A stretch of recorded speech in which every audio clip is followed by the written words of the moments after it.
मित्रांनो, तुम्हाला जर हॉरर सस्पेन्स मूवी पाहायला आवडतात तर हा व्हिडिओ तुमच्या कामाचा नक्कीच ठरेल।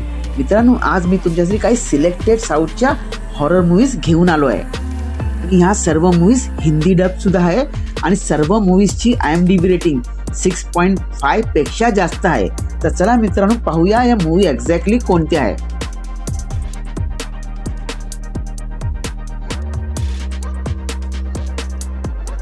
तर मित्रांनो, आज 5व्या नंबरची मूवी आहे लिफ्ट।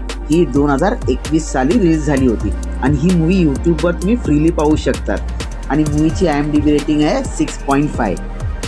मित्रांनो, मूवीमध्ये दाखवले की हिरो आणि हिरोईन एका शापित ऑफिसमध्ये अडकतात आणि त्यांच्याबरोबर काय काय होतं आणि ते स्वतःला कसे वाचवायचा प्रयत्न करतात हे तुम्ही या मूवीमध्ये पाहू शकता। मूवी खरोखर एक वन टाइम वॉच मूवी आहे, तर तुम्ही ही तुमच्या वॉच लिस्टमध्ये नक्की ॲड करा।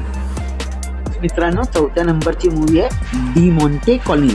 ही 2015 साली रिलीज झाली होती आणि ही मूवी सुद्धा तुम्ही यूट्यूबवर फ्रीली पाहू शकता आणि ह्या मूवीची IMDb रेटिंग आहे 7.1। ही ॲक्च्युली एक तमिळ हॉरर मूवी आहे। मित्रांनो, मूवीमध्ये दाखवले की 4 मित्र असतात जे एका शापित बंगल्यामध्ये मस्ती करत जातात आणि नंतर त्यांच्याबरोबर काय काय घटना होतात ते तुम्हाला या मूवीमध्ये पाहायला मिळेल। मूवी थोडीशी शॉकिंग आहे, तर ही मूवी सुद्धा तुम्ही नक्की पाहू शकता।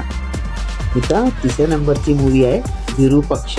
ही 2023 साली रिलीज झाली होती आणि ह्या मूवीची IMDb रेटिंग 7.2 आहे आणि ही मूवी तुम्ही नेटफ्लिक्स ॲपवर हिंदी डबमध्ये पाहू शकता।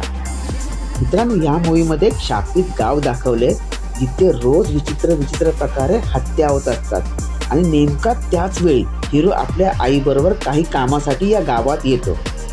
मग हिरो कसा या सगळ्या हत्यांचा शोध लावतो ते तुम्हाला पाहायला मिळेल। मूवी रिअली सांगू मित्रांनो, खूप चांगली आहे आणि तुम्ही देखील एन्जॉय कराल, तर ही मूवी नक्की पहा। नेक्स्ट मित्रांनो, 2 नंबरची मूवी आहे पिंडम। ही एक हॉरर मूवी आहे जी या 2023 सालीच रिलीज झाली होती। ही तुम्ही Amazon प्राईमवर पाहू शकता आणि या मूवीची IMDb रेटिंग आहे 7.5। मित्रांनो, ही मूवी एका हॉन्टेड घरावर आहे जिथे एक फॅमिली रिसेंटली शिफ्ट होते आणि नंतर त्या घरात काय काय विचित्र गोष्टी घडतात ते तुम्हाला या मूवीमध्ये पाहायला मिळेल।